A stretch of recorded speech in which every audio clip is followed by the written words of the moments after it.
Kalau begitu, periksalah. Aku ingin melihat seorang pelajar asing yang berprestasi yang baru kembali. Apa saja yang sudah dia pelajari di luar negeri? Apa jangan-jangan dia hanya belajar memfitnah dan memukuli anak-anak? Orang yang sakit jiwa seperti ini, apa berhak tetap berada di perusahaan? Rendilu berkata dengan acuh tak acuh. Kentut, bagaimana aku bisa memfitnah? Apakah kamu mau aku memutar rekaman untuk kamu dengar? Dia sendiri yang mengaku, bukan hanya aku secara sepihak yang mengatakan dia adalah seorang pencuri. Yuli menentang dengan keras perkataan Rendilu sedikit kasar. Bagaimana dia bisa mengakui bahwa dia memfitnah si anak? Kamu tidak memfitnah dia kan? Nah, kalau begitu biarkan si Wolf menyelidikinya saja. Aku masih tidak percaya. Itu tidak bisa diketahui. Rendilu mendengus. Ia langsung menelpon Wolf. Perasaan Yuansu sedikit panik. Menyuruh Wolf datang. Itu mana boleh. Melihat Rendilu telah menelpon Wolf, dia langsung mengangkat tangannya dan menampar wajah Yuli. Katakan, mengapa kamu memfitnah anak itu? Kata Jonsu dengan suara marah.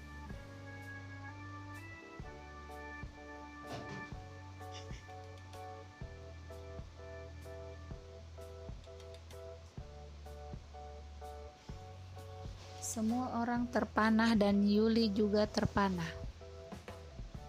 Dia menatap Jonsu dengan marah, langsung mengabaikan Jonsu yang terus-menerus mengedipkan mata kepadanya. Dengan marah berkata, Jonsu, kamu berani memukulku dan bertanya kenapa aku memfitnah anak ini. Bukankah ini semua yang kamu maksud? Kamulah yang membuat salah dengan Rendilu sebelum, dan dalam hati tidak senang. Kemudian mengetahui bahwa Melissa bekerja di sebuah perusahaan karena diperkenalkan oleh Rendilu demi memuaskan balas dendamnya kepada Rendilu dan menyuruhku untuk mengancam Melissa. Tapi kamu bertanya kenapa aku memfitnah seorang anak kecil. Ini semua orang agresif. Ternyata semua ini adalah ulah Yuli dan Jonsu untuk memfitnah si anak, terutama beberapa rekan kerja pria itu. Mereka dalam hati berpikir, sebenarnya ada hubungan apa di antara Yuli dan Jonsu? Mengapa Yuli dan Jonsu bisa bekerja sama untuk melakukan kegilaan semacam ini? Adapun rekan-rekan kerja wanita itu di dalam hatinya tanpa henti memandang hina sebelum mereka semua dimanfaatkan oleh Yuli. Mereka masih dengan lugunya mengira kalau si anak benar-benar mencuri lipstik Yuli. Omong kosong apa kamu? Jonsu tenggelam dalam hatinya. Tidak disangka si Yuli wanita bodoh ini mengungkapkan semuanya, membocorkan semua masalahnya. Betapa bodohnya dia. Dia awalnya ingin berakting di depan Rendilu, membuat Yuli menanggung semua. Jika tidak, Rendilu tidak akan melepaskannya dan mau memanggil Wolf kemari. Tidak habis pikir, ternyata Yuli begitu bodoh. Jonsu, beraninya kamu memukulku, kita putus, Yuli berkata dengan suara marah lalu pergi dengan kesal. Dia sangat marah. Tidak disangka Jonsu takut kepada Rendilu sampai sejauh ini. Terlebih menamparnya di depan Rendilu. Bukannya ini membuatnya semakin malu? Apa, putus? Semua orang melihatku, aku melihatmu. Tidak disangka yang selama ini mereka anggap Yuli sebagai wanita pujaannya adalah pacarnya Jonsu. Jonsu ingin mengejar Yuli, tapi begitu baru melangkah dia langsung berhenti lagi. Rendilu melihat Jonsu dengan dingin terbalik dan berkata kepada Melissa, Kak Melissa, bawa si anak beristirahat dulu dan kembali lagi setelah 2 hari.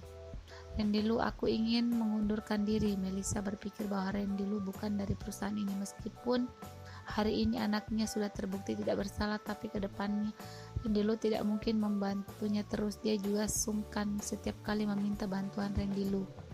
Tentu saja, mulai sekarang tidak ada yang berani menindasmu lagi. Jika ada yang berani menindasmu, aku akan memecatnya, kata Rendulu dengan menatap. Juansu sangat tidak enak dilihat. Kemudian dia memikirkan masalah Yuli. Dia tidak mengerti apa yang dimaksud Rendilu. Tapi perkataan Rendilu ini membuat beberapa orang tidak tahan dan mulai menertawakannya. Bro, ini perusahaan kami, LKK Technoscience. Apakah kamu sudah mengigau? Seorang memandang Rendilu dan menertawakannya. Bocah ini takutnya bukan orang gila datang ke perusahaan kita dengan tidak berkata-kata apa-apa dan malah membual.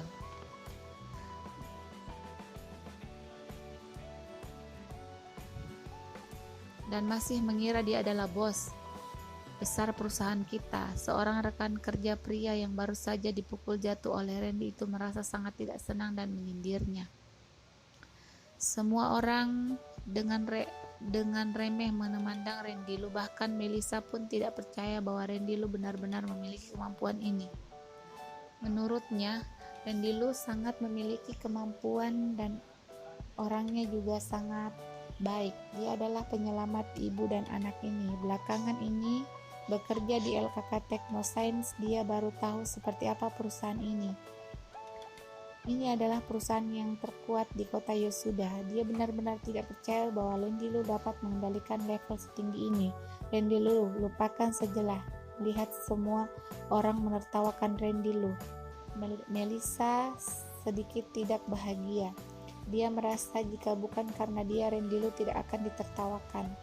Di dalam hatinya merasa sedikit bersalah. Kak Melissa, jika kamu percaya padaku, tunggulah dulu. Aku sudah bilang, siapapun yang menindasmu, aku akan memecatmu, termasuk Juansu dan Yuli. Menindasmu hari ini, kata Rendilu dengan tegas. Dia benar-benar sangat marah. Jika Juansu datang padanya dengan sombong melihat Juansu, tak disangka Juansu tidak berani membidiknya, malah meluapkan pada Melissa. Yuli bahkan membuatnya lebih dewasa dengan berbicara fitnah lagi, memukuli anak berusia sekitar 6 tahun. Bagaimana dia bisa membiarkan mereka berdua tetap berada di perusahaan? Cih, apakah orang ini benar-benar gila? Beraninya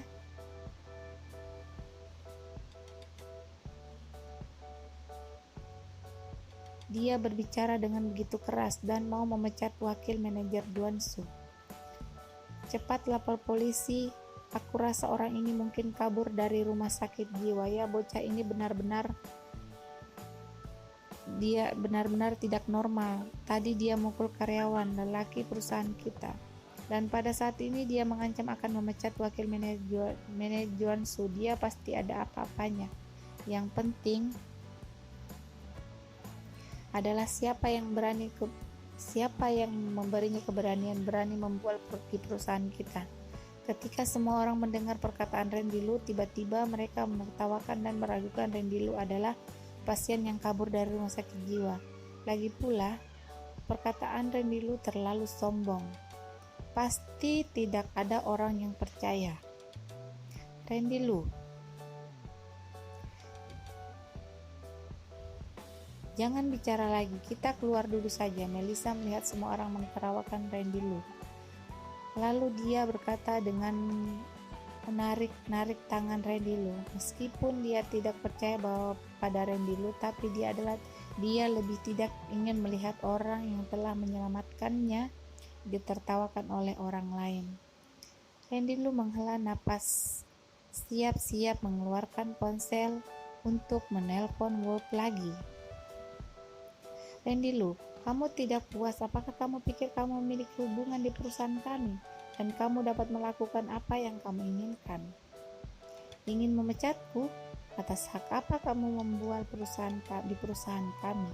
Juansu mendengus melihat Rendilu masih tidak pergi, bersikeras menunggu Wolf datang menanganinya. Ya, apa hakmu mengatakan omongan ini?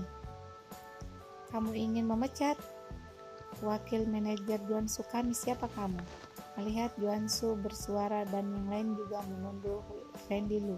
Rendilu menggelengkan kepalanya, matanya menatap wajah semua orang dan berkata dengan dingin, Atas dasar perusahaan ini aku yang